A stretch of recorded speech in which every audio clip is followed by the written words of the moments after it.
Hi campers, this is Rachel. I'm the livestock instructor here at MSU Tollgate Farm. Today I'm going to show you how we tack up our horse with a Western saddle and bridle. Sedona is helping me again. She's getting a wardrobe change. So first we'll start with a Western saddle pad or saddle blanket. They're usually very heavily padded because Western saddles are a lot heavier. So that's going to go on like so, and there's like a little space here to allow her withers some room to move and accommodate her withers. So our saddle, before we put it on, we kind of want to make sure we've got it somewhat organized because it is quite a bit heavier than an English saddle. So what I've done here is I'm going to put the saddle on when I'm standing on her left side. So I've taken the opposite stirrup, the right stirrup here, and instead of letting it hang, I'm going to put it on the horn. And then the cinch here is kind of like the Western version of what we'd call a girth in English riding. The cinch I'm going to lay over the top here, just so as I'm lifting it to go over her back, all of that stirrup and cinch isn't dragging across her back and irritating her. And it's also going to help make it a little bit easier for us to lift because it is heavier. So because it's heavier, I'll kind of stand up by her shoulder and in a swinging motion, put it on so I don't bang it too hard on her back, but I also don't want to drag it across because that really would not be comfortable for her.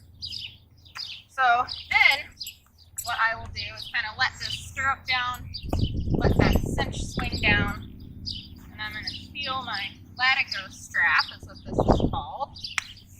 So there's no buckle on the side for the cinch. We use a latigo strap to fasten the cinch. So we'll reach under and pull it to our side here. This is probably the hardest part of tacking up with a Western saddle. We'll go through once. Kind of make sure none of this is getting pinched or squeezed under there. We want to feed it through exactly the same way again. And we'll kind of use it like a little bit of leverage to tighten it a little. One more time we'll go through. Be careful not to pinch any skin or make any wrinkles. That would get super uncomfortable while we're riding. Tighten it a little bit more. Now you'll see that at this point our latigo strap has some holes in it. So push that right through the hole so it stays fastened while we're riding. And then what do we do with this tail piece? We've got a couple options. This is pretty well fitted to her, so we could stick it right through here and keep it like that while we're riding. Or some people prefer, if they have a really thin piece of leather for their latigo like this and it's not too thick, we can make kind of the shape of a number 4 in here. I'm going to tighten this a little bit more as she's kind of deflating here. I'm going to go under here, and it'll kind of make a tidy little knot that keeps that excess piece from getting in the way. If this were much bulkier, I would really prefer to just put it up here, so then it starts to interfere with the rider's leg, or it can give you a sore spot on your leg. So for the Western bridle, this is what style we've got here for Sedona. So instead of, a little bit different than the English bridle, it doesn't have a cavesson that goes around her nose, and it doesn't have a brow band that goes kind of between her eyes and her ears, but it does have this loop that functions similarly to a brow band, just goes around one ear. And it's got a bit, just like that's what kind of makes it a bridle, right? Is that it's accommodating this metal bit. This one's a little different than the other one we showed you. It's got mixed metal, so it's stainless steel here on the silver parts, and it's also got some copper, and these kind of roll around. So just a little bit different, functions a little bit differently. If you have a horse that's busy or likes to chew on the bit a lot, this kind of keeps them entertained, and the copper tastes a little bit different and causes them to salivate. So sometimes it's nice if you've got a horse that's a little bit of a busybody.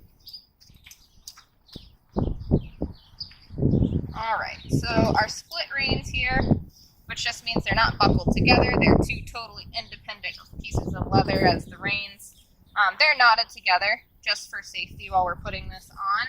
So we're going to put it over her neck again, just to keep it away from both of our legs while we're working, so we don't become entangled.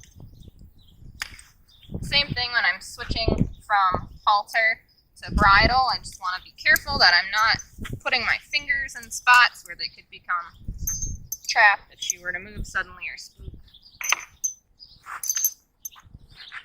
And I'll ask her to open her mouth for the bit. So I'll hold it with my left hand, and I kind of use my thumb in the corner of her mouth to ask her to open. And she'll open.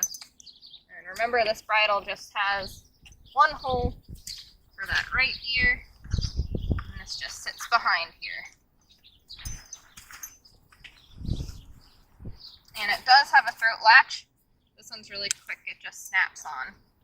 So once we've got it adjusted properly, we don't have to adjust it time and time again. We can just snap and unsnap. It's kind of convenient.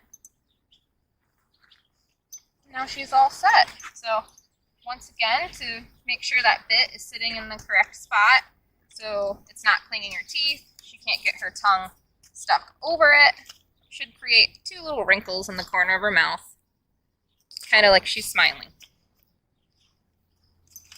All right, and now we're ready to go for a nice ride, maybe a trail ride. Good girl, Sedona.